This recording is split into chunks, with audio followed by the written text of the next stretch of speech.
Hello बच्चों। आज मैं आप लोगों को क्लास 10th का जो आपका चैप्टर नंबर 8 है ना त्रिकोणमिति, इसकी केस स्टडी के क्वेश्चंस कराने वाले हूँ। तो जो आपको गवर्नमेंट स्कूल से सपोर्ट मटेरियल की बुक मिलती है, जैसे कि आप देख रहे हैं मैंने यहाँ पर भी वही बुक लगा रखी है और ये इसी सेशन की बुक है आपके पास 2022 टू 23 वाली।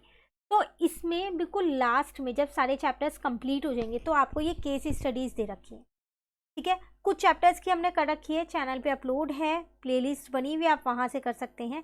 आज हम चैप्टर नंबर 8 की करने वाले हैं। तो क्वेश्चन नंबर 16 जो है वो आपका चैप्टर नंबर 8 से ही रिलेटेड है, ये लिखा हुआ, ठीक है। देखिए यहाँ पर आपको जो मेन है वो है ये फिगर, आपको ये फिगर दे रखी है। इसी फिगर के बेसिस पे आपको इन 4 क्वेश्चंस का आंसर देना है। बाकी ऊपर सिर्फ आपको इस फिगर की एक्सप्लेनेशन दे रखी है। तो कभी ऐसा हो कि केस स्टडी आप रीड कर रहे हैं और एक्सप्लेनेशन से नहीं समझ में आ रहा, तो कोई दिक्कत वाली बात नहीं है, आप फिगर से सीधा आंसर निकाल सकते हैं, इजीली निकल जाएंगे। ऊपर के क्वेश्चन जो पैराग्राफ है ये इसमें आपको ऐसा कुछ नहीं दे रखा है, ठीक है। सिर्फ ये बता रखा है कि जो ये ब्रिज है, टावर है, ये क्या है, ठीक है, और किस लिए यूज़ किया गया है, बस। चलिए शुरू करते हैं हम यहाँ पर। तो 4 क्वेश्चन है यहाँ पर। फर्स्ट क्वेश्चन आपके पास है ए की लंबाई क्या है। उसके बाद अगर हम यहाँ पर देखें तो सेकंड क्वेश्चन है आपके पास यहाँ पर बी की लंबाई क्या है। थर्ड देखें तो सी की लंबाई क्या है और फोर्थ देखें तो डी की लंबाई क्या है। इसका मतलब 4 क्वेश्चन है, तो एक में ए, एक में बी, एक में सी और एक में डी फाइंड करना है आपको। तो पहले हम क्या करते हैं, इसको नाम दे देते हैं। तो मैंने इसको नाम दे दिया ए बी सी, ठीक है। ए यहाँ पर है, तो अगर मैं अपने त्रिभुज में फर्स्ट पार्ट में त्रिभुज ए बी सी में देखूँ तो मेरे को यहाँ पर ये बी तो मुझे दे रखा है ना 10 है, और मुझे ये एच निकालना है। तो मैं निकाल सकती हूँ आसानी से, बी और एच का जो संबंध है वो कॉस बताता है। तो कॉस 60 हो जाएगा मेरा बी अपॉन एच। कॉस 60 होता है मेरे पास 1/2। बी मुझे 10 दे रखा है, एच मुझे ए दे रखा है।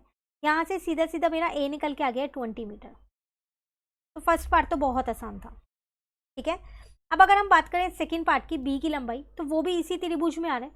तो सेकेंड पार्ट भी हम यही निकाल सकते हैं कि जो त्रिभुज ए बी सी है, इसके अंदर अगर हम यहाँ पर देखें ए बी सी में, तो मुझे अब बी निकालना है। तो अब क्या करूँ, मैं यहाँ पर साइन लगा सकती हूँ। तो साइन 60 अगर मैं यहाँ पर देखूँ तो वो मेरे पास क्या होता है, पी अपॉन में एच। साइन 60 होता है मेरे पास √3 अपॉन में 2। पी मेरे को यहाँ पर बी दे रखा है, एच मैंने अभी ऊपर वाले पार्ट में निकाला है 20, तो मैंने यहाँ 20 लिख दिया। इसको मैंने इससे कट कर दिया, 10 आ गया। तो ये आ गया 10√3 इजिकल टू बी। पर ऐसा कोई ऑप्शन आपके पास है नहीं, कोई बात नहीं। आप क्या करो, अब यहाँ √3 का मान रख दो, 1.732 इजिकल टू बी हो जाएगा। तो ये आ गया आपके पास 17.32 इजिकल टू बी, ये आपका आंसर। क्लियर। अब अगर हम अपना सी पार्ट यहाँ पर देखें, सी की लंबाई निकालनी है। तो देखो सी है का यहाँ पर है ये, तो जितना ये वाला बी है आपके पास उतना ही आपके पास ये होगा यहाँ पर, ठीक है। बी आप ऑलरेडी निकाल चुके हो, तो ये 17.32 ही होगा यहाँ पर। तो इसको नाम दे देते हैं दोबारा यहाँ पर सी बी डी। तो अब हम त्रिभुज बी सी डी की बात कर रहे हैं।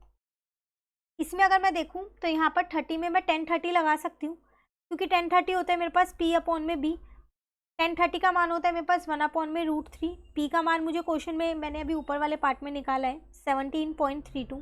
बी मुझे सी दे रखा है, तो सी आ जाएगा मेरा 17.32 इंटू में √3।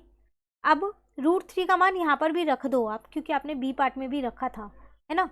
जब आप इन्हें मल्टीप्लाई करोगे ना तो 29.99 समथिंग आएगा अप्रॉक्स में।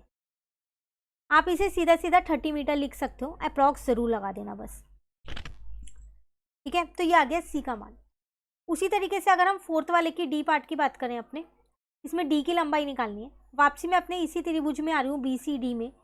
तो अगर हम इस बी सी डी में बात करें यहाँ पर, तो अब मुझे यहाँ पर ये पता है 30 है, ये भी पता है, सिर्फ डी निकालना है। तो आप कोई सी भी रेशो लगा सकते हो। यहाँ मैंने यहाँ पर cos 30 लगा दिया, तो वो मेरे पास होता है बी अपॉन में एच। cos 30 का मान होता है मेरे पास √3 अपॉन में 2।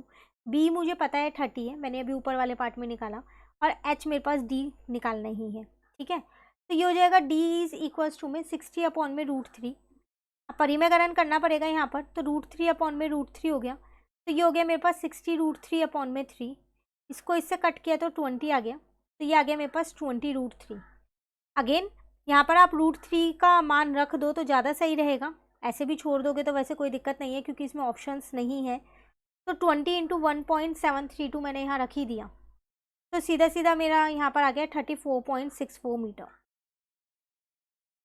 क्लियर। तो ये थे आपके पास 4 क्वेश्चन इस चैप्टर से रिलेटेड जो केस स्टडी थी आपके पास। इनमें कहीं पर भी दिक्कत लगती है तो आप कमेंट करके ज़रूर पूछिएगा। ज़्यादा से ज़्यादा अपने फ्रेंड्स के साथ शेयर कीजिएगा, और अगर आपको वीडियो अच्छी लगी तो इसे लाइक ज़रूर कीजिएगा और मेरे चैनल को सब्सक्राइब कीजिए। Thank you.